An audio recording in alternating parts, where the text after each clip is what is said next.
As we approach 60 years of independence, we ask the question, is there really anything worth celebrating as a nation? There are many different answers to that question, depending whom you ask. One thing each and every Sierra Leonean can agree on is the fact that things have not been going right. In the next few minutes, we explore the main causes of many of our daily woes and look at 4 steps that we believe can help transform our beloved Mama Salome. But first, let us go back to the beginning.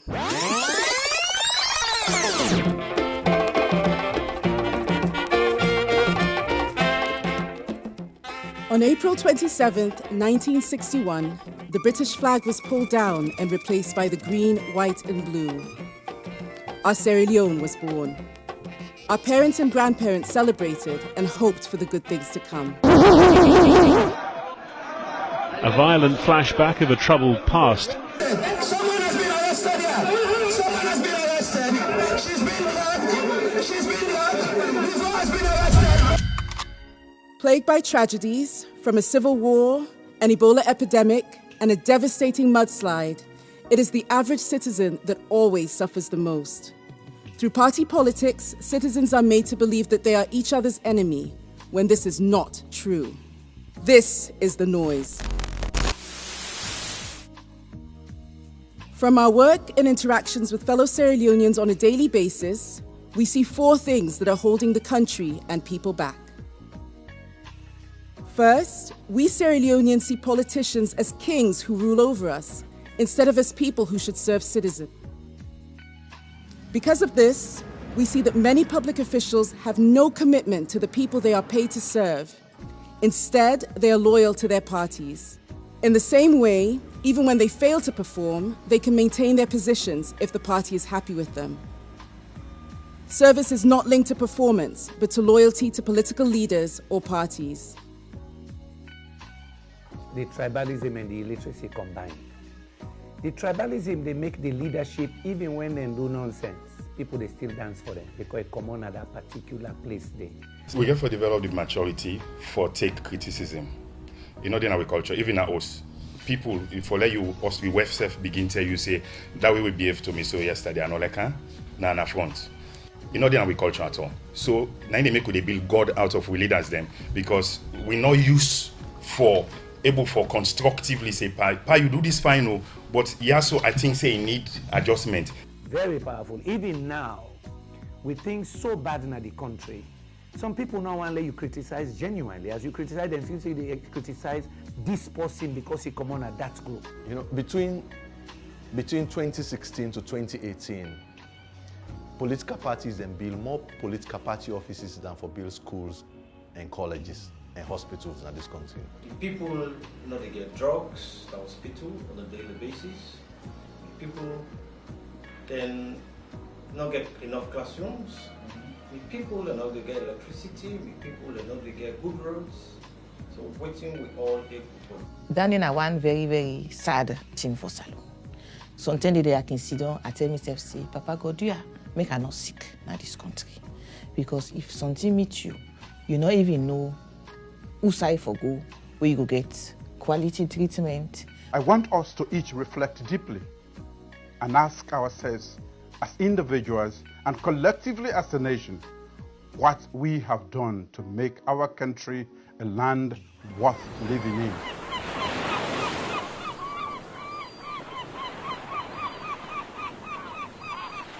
Second, we have accepted corruption as a way of life. As citizens, we readily pay and receive bribes and admire politicians and private business owners who loot the country.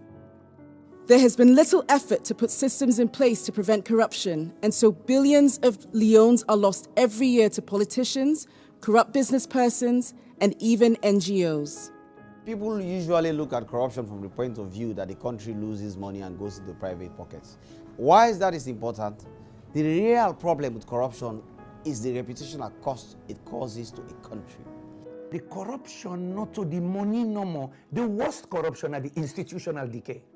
When the judiciary know they work well, then become politicized. So no contracts no they will then they enforce in terms of investment. So people they afraid for car. You, the politician, cannot defend the basic human rights of people. Waiting though, because you go on the street and they arrest you, and now you right as a politician for able organized peaceful protest. So institutional decay is worse than when you steal the money. These are all things that have a foundation in corruption. Because the more foreign direct investment we have in the country, the more there will be forex in the country. The more forex there will be in the country, the lower will be the cost of buying the dollar, for example, of the market. So the dollar will not continue to go up. So fighting corruption is really an important aspect of socio-economic transformation. The NACIT, the NRA, these are institutions, and they don't establish them. We duty and we make sure, say, we create a platform, make them work effective. The PPRC, let them be institutions people will respect. Because that's so you start. Third, it is difficult to hold officials accountable for results because as citizens, we often do not get the right information that will help us ask the right questions. Instead of asking our leaders why our schools have no books or why our hospitals have no medicine, we allow ourselves to be divided by ethnic politics and violence. First of all, it's the high level of illiteracy. We not go school, and due to that, most of us we make certain decisions based on what our people around us, people that give us handouts. We wear them, what's in the tell. We cannot make our unconscious decisions for ourselves. We rely on other people to make our decisions. The unemployed youth are some of the biggest victims of manipulation. They are used by politicians as agents of violence and then ignored after elections. Their lives do not change. Now, from there, just in the office you see. I will one day big man can say, "Ball, look 1 million." But now no change your back. Check us on our because I don't tell them as it was. We saw potential resolve by politician can use. The one left so they want. But we take us at the time not to 10 million plus. Don't worry. But Bella dies not how they sleep on it. Because of goodness, man no get job, man no get outside for leave, man in the sleep now. Political violence persists where there is zero accountability for violence among the political leaders who finance and benefit from it. Because now it's not about what they did wrong to society. It is the fact that I belong to this class. So they get sympathy when they should be getting accountability. So the decisions you make, and it's not just about the presidency. Wherever you sit as a leader, you get for members day, you get for commons day. And if you don't make good laws, good relationship, you don't think outside the box. When you left, some of them wrong decision the way you make, therefore can haunt you. And at the end of the day, they see now. The information is being kept. Then the whole information, the people who get the information, they keep the information. The kids go to school for land book. Teacher then put a dong for teach the picking them, and they not say can I'm used for lesson after school. And outside that situation, they come to the attention of the authorities. There's something be done about it. Then we go move on. We can now see that we, the citizens, are the cause of our poverty, and only we can be the solution. Here is the irony. Instead of uniting to see how we can benefit from our God-given minerals, agriculture, and fish, we often believe that the solution to our problems lie with the international community and foreign aid. In 2014, the people of Sierra Leone were hit with a deadly Ebola virus.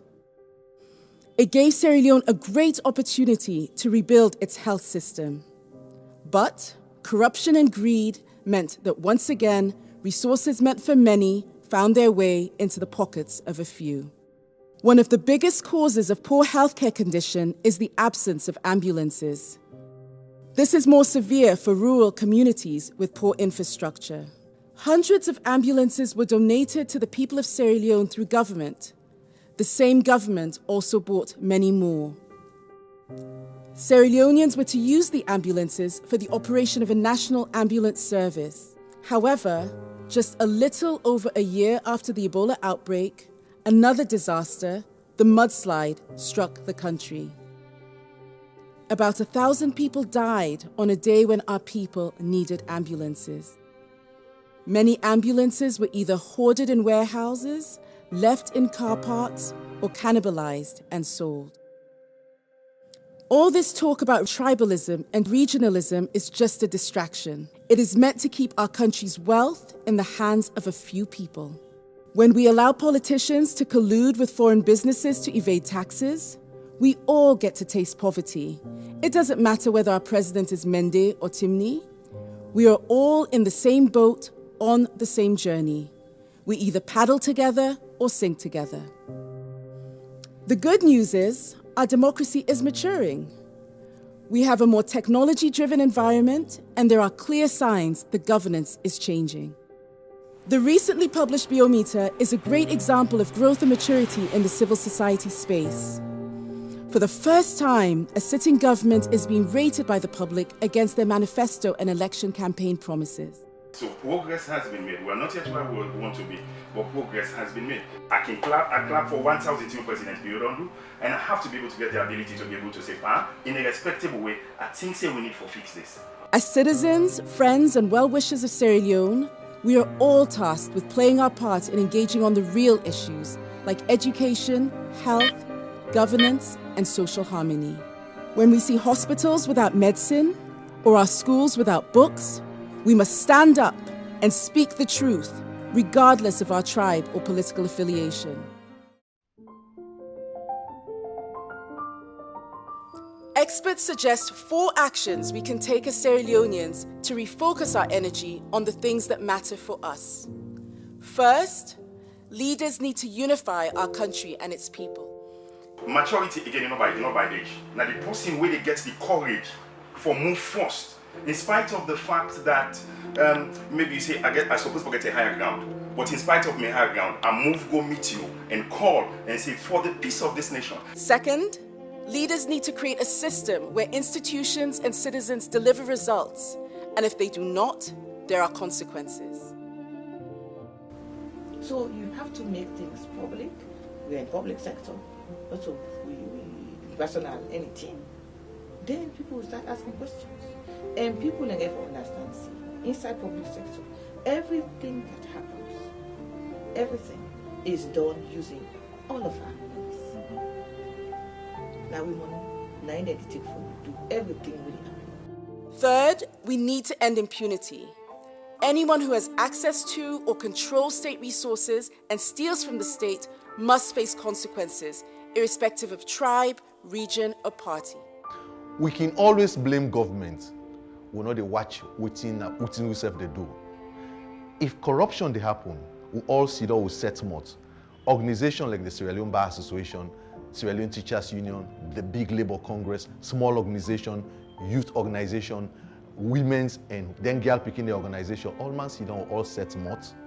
How we go convince say you self you have not did it? As we are doing it now, is mostly fire brigade, where we react to audit reports, where we react to people who have already committed the offense. But the real success in the fight against corruption for a country like Sierra Leone has to be built on the foundations of prevention, where you can have preventive systems embedded in the socio-political framework, in the governance system, so as to remove opportunities and incidences of corruption. Finally, we the citizens must drive the change we want to see. I feel like it's the people. We need to start choosing the right leaders. We need to start evaluating our leaders. You understand? Before, if not, we will still live at the same problems.